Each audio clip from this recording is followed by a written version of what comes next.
If Jesus sat down next to you right now and asked to see your phone, would you hand it over without hesitation?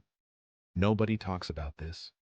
Not in church, not in small groups, not in the conversations Christians have with each other over coffee on Sunday mornings. But almost everyone thinks about it. That quiet moment when you put the phone face down, the reflex to close a tab before someone walks by, the content you consume at night that you would never describe out loud to the people who know you best. We have built entire private worlds inside a device that fits in our pocket.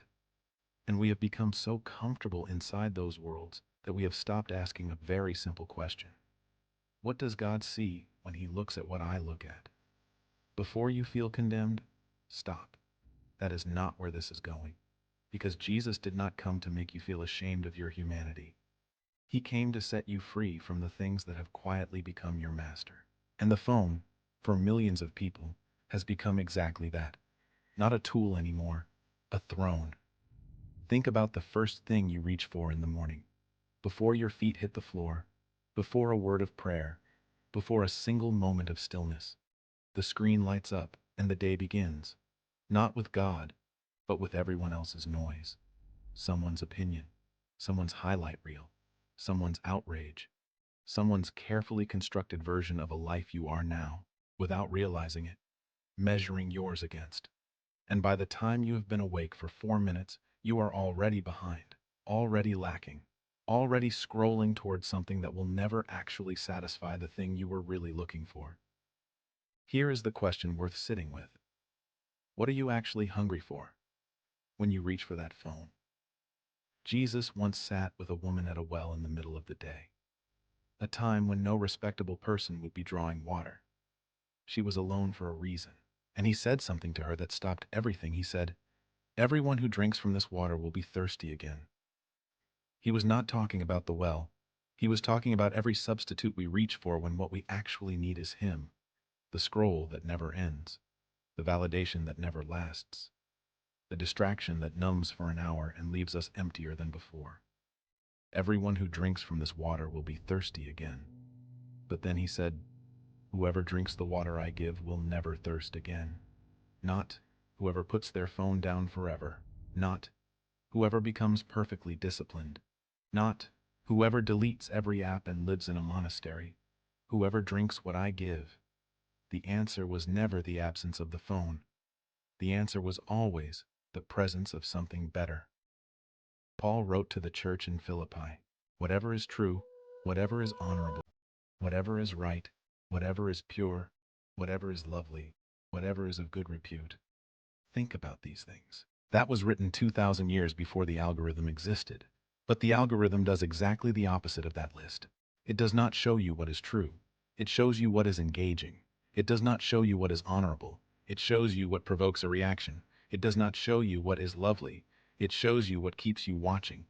The algorithm is not evil, but it is indifferent to your soul. And if you hand your attention to something indifferent to your soul, do not be surprised when your soul starts to feel the cost. What would it look like if Jesus curated your feed?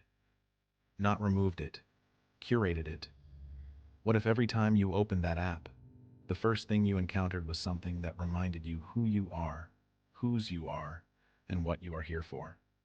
What if the voices you gave the most access to were the ones building your faith instead of feeding your fear? What if the last thing you looked at before you closed your eyes at night was not someone else's life, but a word from the God who designed yours? This is not about guilt. This is about attention. Because wherever your attention goes, your life follows. Jesus said it this way: "Where your treasure is, there your heart will be also." Most people read that and think about money. But treasure is not just what you spend, it is what you protect, what you return to, what you give your best hours and your most private moments to. For a lot of people today, that treasure is a screen, and the heart has followed it somewhere far from home. Here is what Jesus would not do if he sat down next to you and saw your phone. He would not grab it and throw it across the room. He would not lecture you for an hour about everything you have been watching. He would not make you feel like you are too far gone to find your way back. He would do what he always does. He would look at you, not the phone, you, and he would say, "I know what you are looking for. I know what that hunger feels like. I know the loneliness behind the scroll, and the insecurity behind the comparison, and the exhaustion behind the endless noise. And I am still here. I was here before you picked it up. I am here while you are holding it. And I will be here the moment you put it down and turn back toward me. You do not need a perfect plan. You do not need to delete everything tonight. You just need one moment of honesty. One moment where you stop performing for the feed and start talking to the God who does not need a highlight reel to love you. Say this wherever you are right now. God, I give you my attention. What I look at. What I let in. What I reach for first. I want it to lead me toward you, not away from you. Redirect my hunger. You are better than anything on this screen.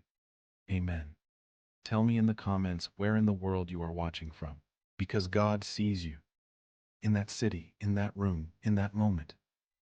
And He is not waiting for you to have it all together before He speaks to you. He is speaking right now. Chapter 31 is coming. And next time we ask the question that keeps more people up at night than almost any other. What if Jesus sat with you in the middle of your worst anxiety and showed you what He actually sees?